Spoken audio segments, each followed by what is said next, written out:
হয় ঠিকেই শুনিছে 2,00,000+ চাকৰি দিব 2026 ভাবকচোন বাৰু এডিআৰই 2.0ত এনেকুৱা এটা সোণালী সুযোগ আপোনালোকৰ ওচৰত আহি আছে বন্ধুসকল যদি আপোনালোকে এইটো মিছ কৰে বহুত ডাঙৰ এটা মিছ কৰিব কাৰণ এডিআৰই এক্সাম 2.0 হ'ব এই কেইদিনৰ ভিতৰত বন্ধুসকল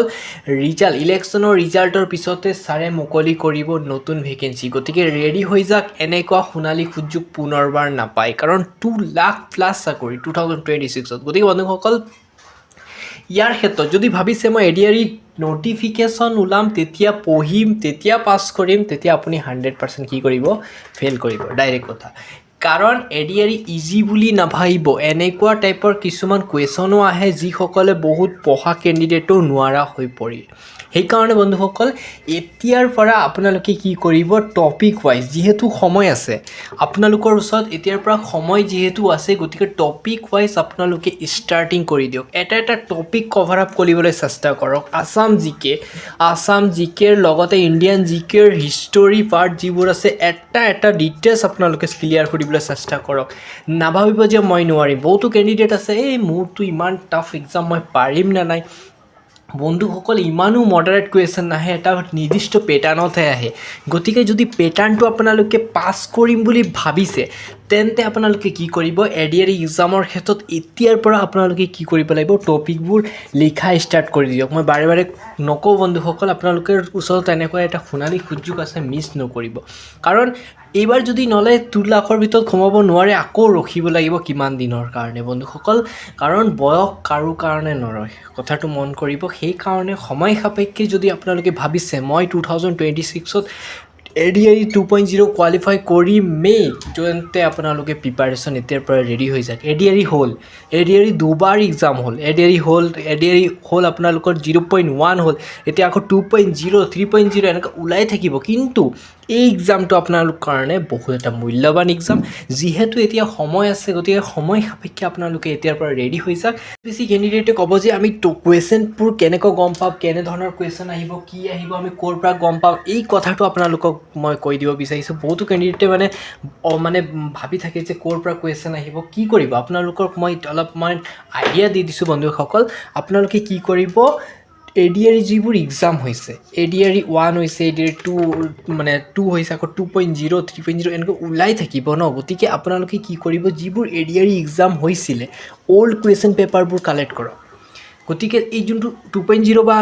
আকৌ নামকৰণ কৰিব পাৰে কিছুমানে 3.0 বুলি কয় কিন্তু বন্ধুসকল আপোনালোকে যদি ভাবিছে মই এডিআৰই কোৱালিফাই কৰিম তেন্তে আপোনালোকে অল্ড কুৱেশ্যন পেপাৰবোৰ কালেক্ট কৰক আৰু অল্ড কুৱেশ্যন পেপাৰ কালেক্ট কৰা ইমান টাফ নহয় আপোনালোকে গুগলত যাওক এডিআৰই অল্ড কুৱেশ্যন পেপাৰ বুলি মাৰক এভেইলেবল কুৱেশ্যন পেপাৰ আছে আপোনালোকে ডাউনলোড কৰি যাওক যদি কাৰোবাৰ প্ৰব্লেম হয় জনাব মই নিশ্চয় আপোনালোকৰ হেল্প কৰি দিম গতিকে এডিআৰই এক্সাম ইমানো হাৰ্ড নহয় যিমান ভাবে বহুতে বহুত হাৰ্ড বুলি বহুত মানে টেনশ্যনত থাকে বন্ধুসকল টেনশ্যন নল'ব আপোনালোকে কি কৰিব অল্ড কুৱেশ্যন পেপাৰবোৰ ফাৰ্ষ্টত কালেক্ট কৰক আৰু তাৰ পৰা এটা ডিটেইলছ কৰিব লাগিব আপোনালোকক এনালাইচিছ কৰিব লাগিব এতিয়া কথাটো হ'ল যে আপোনালোকে এনালাইচিছ কেনেকৈ কৰিব এতিয়া কুৱেশ্যনৰবোৰ আপোনালোকে চাব লাগিব তাত এনেকুৱা কিছুমান কুৱেশ্যন আহিছে নেকি তাত জিকেৰ পৰা কেনেধৰণৰ কুৱেশ্যন আহিছে মডাৰেট লেভেল আহিছে না হাৰ্ড লেভেল আহিছে যদি হাৰ্ড আহিছে তেন্তে আপোনালোকৰ কি কৰিব জিকে এনেকুৱা পঢ়িব যাতে আপোনালোকে হাৰ্ড টপিকবোৰো কভাৰ কৰিব পাৰে নেক্সট যদি কয় আপোনালোকক মই ৰিজনিং পাৰ্টটো ছাপ'জ ৰিজনিঙৰ ক্ষেত্ৰত চাব লাগিব যে কেনেধৰণৰ ৰিজনিং আহিছে চিম্পল ৰিজনিং আহিছে না হাৰ্ডেষ্ট ৰিজনিং আহিছে তাত কিছুমান ৰেলৱেৰ বুক আছে তাতো আপোনালোকে ধুনীয়াকৈ যদি সলভ কৰিব পাৰে না ৰিজনিং আপোনালোকৰ সঁচাকৈ ক্লিয়াৰ হৈ যাব নেক্সট যদি ক'ব বিচাৰিছোঁ মেথছৰ ক্ষেত্ৰত বহুত বেছি কেণ্ডিডেট আছে মেথছত বহুত বেছি ভয় কৰে এতিয়া আপোনালোকে মেথছৰ ক্ষেত্ৰত কি কৰিব মেথছৰ ক্ষেত্ৰত একদম বেছিক কনচেপ্টৰ পৰা এতিয়াৰ পৰা ষ্টাৰ্টিং কৰি দিয়ক কি কৰিব বেছিক কনচেপ্ট এতিয়া কাক কয় আপোনালোকে কি কৰিব ইউটিউবত যাব মাৰিব maths basic concept to hardest concept বুলি মাৰি পেলাই ৰিজনিং বুলি মাৰি দিব বা মেথছ বুলি মাৰি দিব কিমান ভিডিঅ' আছে তাৰ পৰা আপোনালোকে যোনটো এবাৰ ক্লিক কৰি পেলাই ক্লিক কৰাটো কিমান ডাঙৰ কথা নহয় ক্লিক কৰি এবাৰ চাই ল'ব চাই পেলাই টপিক ৱাইজ আপোনালোকে কভাৰ আপ কৰিবলৈ চেষ্টা কৰক যদি কভাৰ আপ নহয় তেতিয়া বেলেগ কথা আপোনাৰ ওচৰত কেপাচিটি আছে এতিয়া আপুনি ভয় খালে নহ'ব সকলো মানুহে মেথছ পাৰিব কিন্তু আচল কথা কি তেওঁলোকে ৰিভাইজ নিদিয়ে, প্ৰেক্টিছ নকৰে, ফাৰ্ষ্টতে ভয় খাই বহি থাকে মই কি কৰিম। যদি আপুনি ভাবিছে মই 2026ত কোৱালিফাই কৰিম, তো আপোনাৰ মেথছ কমজোৰি হ'লে নহ'ব, মেথছৰ ক্ষেত্ৰতো আপুনি চেষ্টা কৰিব লাগিব। এতিয়া কথাটো হ'ল যে বহুতো কেণ্ডিডেটে ভাবিব মই ৰিটেক এক্সাম দিব পাৰিম নেকি। যদি ভাবিছে আপোনাৰ SSLC পাছ আছে, মেট্ৰিক পাছ আছে, HS পাছ আছে বা ডিগ্ৰী পাছ আছে, তেন্তে বা 8 পাছো আছে, তেন্তে আপোনালোকে ADR এক্সাম দিব পাৰিব। বিভিন্ন পোষ্ট ওলায়, ADRত এটা পোষ্ট নাথাকে, বিভিন্ন ধৰণৰ পোষ্ট থাকে। আপোনালোকৰ অফিচ, স্কুল, হস্পিটাল, বিভিন্ন ধৰণৰ পোষ্ট থাকে। আপোনালোকৰ অফিচিয়েল বয় বা আপোনালোকৰ যিবোৰ এছিষ্টেণ্ট পোষ্ট আছে, বিভিন্ন ধৰণৰ ভাল ভাল গ্ৰেড 3ৰ ধুনীয়া ধুনীয়া জব থাকে। আৰু এই জবকেইটা যদি ল'ব বিচাৰে তেন্তে প্ৰিপেৰেশ্যনটো বন্ধুসকল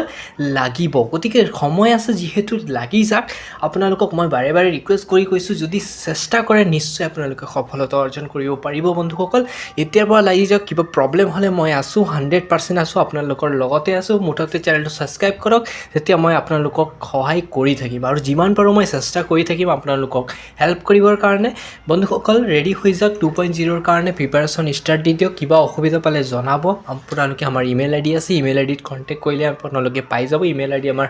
ইউটিউব চেনেলত দিয়া আছে। আপোনালোকে যদি চাব বিচাৰে ইউটিউব চেনেলত গৈ পেলাই ডেছক্ৰিপশ্যনত আমাৰ ইমেইল ID আছে, তাতো পৰা আপোনালোকে কমেণ্ট কৰিব পাৰে। গতিকে বন্ধু বান্ধৱীসকল আপোনালোকে নাভাবিব যে মই 2.0 কোৱালিফাই কৰিব নোৱাৰিম। এজন মিডিল ক্লাছ ফেমিলিৰ ল'ৰাইহে জানে এটা জীৱনত কিমান কষ্ট। সঁচাকৈ কৈছোঁ, যদি বিভিন্ন ধৰণৰ মানুহে কথা কৈ থাকিব যে তোৰ দ্বাৰা নহ'ব, তোৰ নহ'ব, সিহঁতৰ, আপুনি ছ'চাইটিৰ কথা কিয় শুনিছে, আপুনি নিজৰ কথা ভাবকচোন বাৰু। যদি চেষ্টা কৰে কিয় নৰিব বন্ধুসকল। এজন মিডিল ক্লাছ ফেমিলিৰ ল'ৰা, মই গম পাওঁ কেনেধৰণৰ কষ্ট কৰিব লাগে, ষ্ট্ৰাগল কৰিব লাগে জীৱনৰ কাৰণে। আৰু জীৱনত সফলতা পালেহে মানুহে আহে। আগত কোনো এটা মানুহ আপোনালোকৰ ওচৰত নাহিব যে তেওঁক এটা 10 টকা এটা দি পেলাই হেল্প কৰিম বুলি, নাহে বন্ধুসকল। সঁচা কথা কৈছোঁ। গতিকে নাভাবিব, মানুহে চেষ্টা কৰিব, মানুহে হাঁহিব, মানুহে কি কৰিব, মানুহৰ কথা বাদ দিয়ক, নিজৰ মনৰ কথা ভাবক, তেতিয়াহে আপুনি ছাকচেছ হ'ব পাৰিব। ইমানকৈ সামৰণি মাৰিছোঁ। নেক্সট ভিডিঅ'ত মই বাকী আপডেট দি দিম। ধন্যবাদ বন্ধু বান্ধৱীসকল, আৰু ছাবস্ক্ৰাইব কৰিব যাতে মই আপডেটবোৰ আপোনালোকক দি থাকিব পাৰোঁ।